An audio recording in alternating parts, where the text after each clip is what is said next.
Nothing much has happened in Amazon Cars Workshop in the past week, to be honest. We're all concentrating on the North Yorkshire Classic, the first round of the UK's historic rally series, which was on Saturday.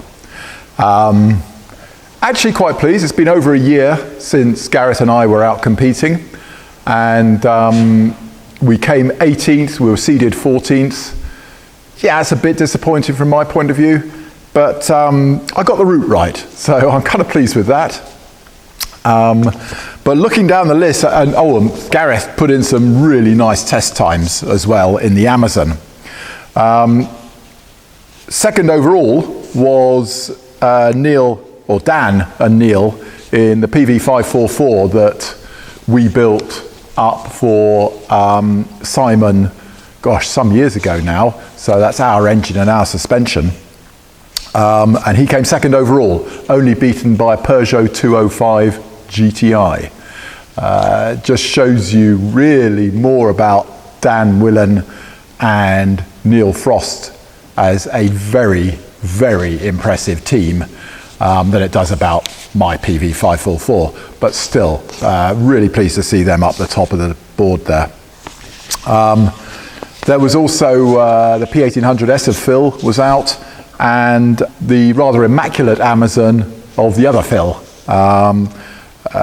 So yeah, nice outing for Volvos last weekend. So what about topics of the week? Emma mentioned, and I saw something on Facebook the other day, some people mistakenly think that putting a B20 head onto a B18 engine is a good idea. Yes, it's got bigger valves, which you might think at 6,000 or 7,000 RPM could make a difference. However, of course, it's got a bigger combustion chamber.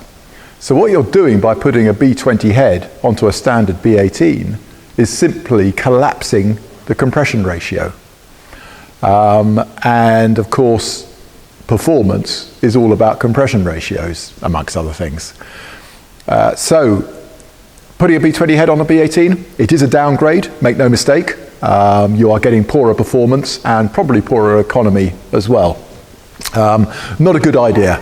So yeah, if you're considering it, think about your compression ratios and just calculate them out and make sure you're happy with what you're doing, because it just doesn't seem to make sense to me. And coolants, yes, waterless coolants specifically. These came in came to prominence about 10 or 15 years ago and are quite heavily marketed, particularly for the classic car market. However, a big word of warning on particularly the Peking to Paris cars. Sorry, excuse me. Right, there we go. You might stay quiet now. Particularly on the Peking to Paris cars, which is where we first started seeing it being used in any significant numbers, they seem to universally make the engine run hot, a good 5 or 10 degrees hotter than standard. So our strong recommendation, and I believe at some point one of the manufacturers also stated, do not use them in the B18 or B20 engine.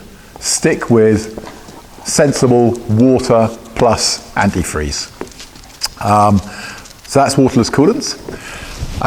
And what about the news on Patreon? So you may know that we are planning to switch to Patreon to allow...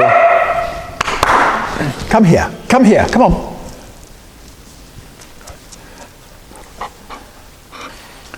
Which we're hoping that will allow us to do videos that you actually want us to do, rather than waiting for projects to come into the workshop to video.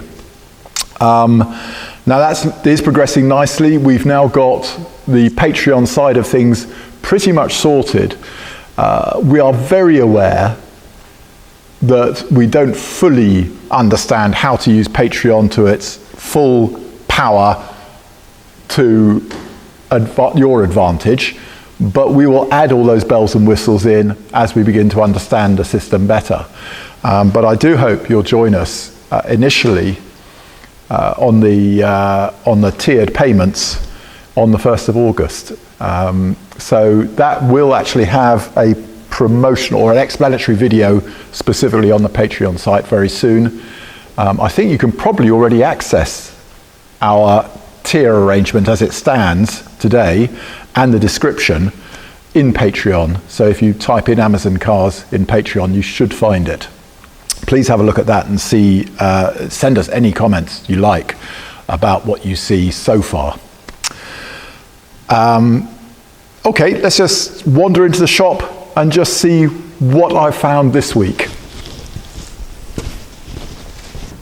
Last week's P1800 kick panels and the 130 door cards, nobody's expressed interest in them, but they're still there. So pale blue 130 door cards and a left-hand kick panel for the P1800 left-hand footwell. Look what we found here. These rather beautiful straps for the P1800. We had these made some years ago at a huge fortune. I think they cost us something like 15 quid each to be made out of really top quality leather and buckles. We have, strangely, two of the hooked and buckle straps and just a single one of the other half of it, which is the hoop and holy strap. So we are looking at £10 each for those, and as I say, they cost us many years ago £15 each to make. So if your P1800 could use two of the hooked straps and the one eye buckling strap, then do let us know. The plan for next week's workshop is to put Mike's and Lorna's Rally PV544 onto the ramps. We're going to replace his existing 6mm thick rear crank seal with a 10mm, and hopefully we'll be able to report on that probably late in the year when Mike has been out on the next event that he plans to do in the 544. Have a good weekend. Thank you.